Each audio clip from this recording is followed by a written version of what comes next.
युगों की अवधारणा हमें पुराणों एवं ज्योतिषी में तीन तरह से देखने को मिलता है। प्रथम अवधारणा में युगों को लाखों वर्षों तक बताया जाता है, अर्थात एक युग में लाखों वर्ष होते हैं। और दूसरे प्रकार में हमें लगभग 1250 वर्ष, और वहीं अगर हम बात करें तीसरे वर्ष की, तो इस युग में एक युग बराबर 5 वर्ष माना गया है।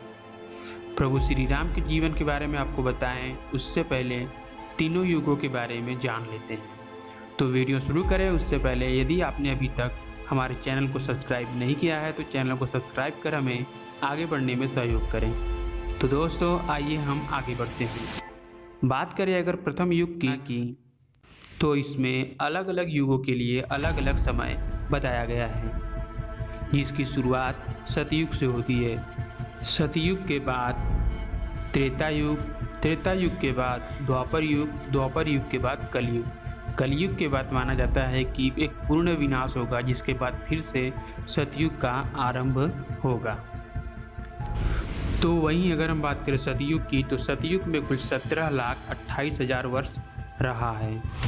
उसके बाद आता है त्रेता युग, विष्णु अवतरित प्रभु श्री राम का जन्म होता है, और इस युग में लगभग 12,96,000 वर्ष माना गया है।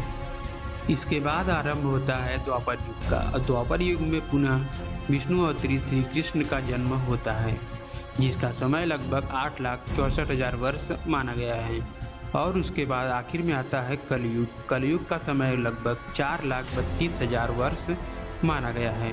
और वहीं अगर हम बात करें कलयुग के शुरुआत की, तो कलयुग का शुरुआत लगभग आज से 3,100 ईसा पूर्व ही हो गया था।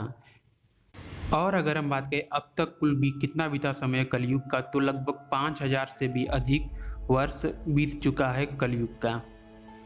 और वहीं अगर हम बात करें प्रभु श्री राम के जन्म की, तो माना जाता है कि श्री राम का जन्म त्रेता युग के आखिरी में और द्वापर युग के प्रारंभ में ही हो गया था, जिसको अगर हम जोड़कर बताएं तो द्वापर युग में लगभग 8,64,000 वर्ष और कलयुग का लगभग 5,000 वर्ष जोड़कर कुल 8,69,000 वर्ष पहले त्रेता युग में प्रभु श्री राम का जन्म हुआ था। और वहीं अगर हम बात करें प्रभु श्री राम के पृथ्वी लोक पर बिताए हुए कुल वर्षों की, तो प्रभु श्री राम पृथ्वी लोक पर कुल 11,000 वर्षों तक रहे हैं, अतः उसके बाद जल समाधि ले ली थी।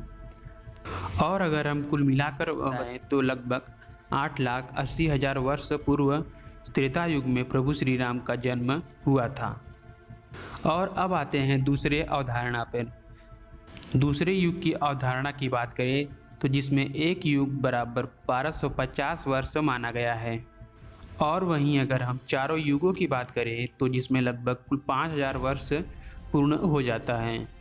और इस नियम से द्वापर युग 750 वर्ष पहले ही खत्म हुआ था। 1250 वर्ष द्वापर युग और अब तक 750 वर्ष कलयुग, अर्थात कुल 2,500 ईसा पूर्व ही प्रभु श्री राम का जन्म हुआ था, जो कि पूर्ण रूप से असत्य साबित होता है।